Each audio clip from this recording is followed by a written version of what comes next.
จุดบังกระพกเลยไม่ใช่บุเพื่อนเองนี่ฮะตายแท้แบบนี้บุมีบอลอยู่แท้แบบนี้ไม่มี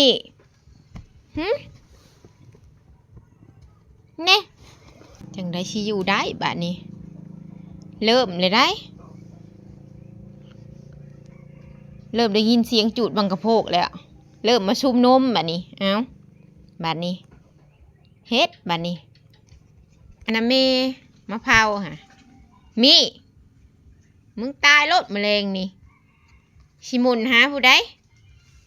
กังเว้นยังพอว่าหมุนหาผู้เจ้าของเนี่ยเขานอนแมลงนี่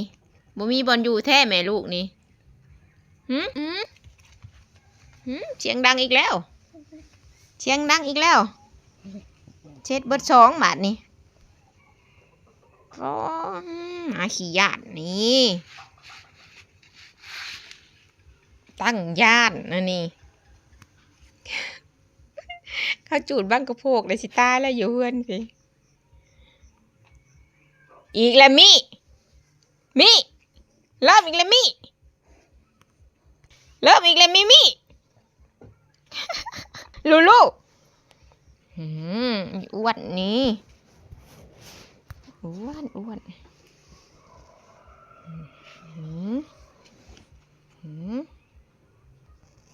ตั้งเพลงหมาทุกคนเลย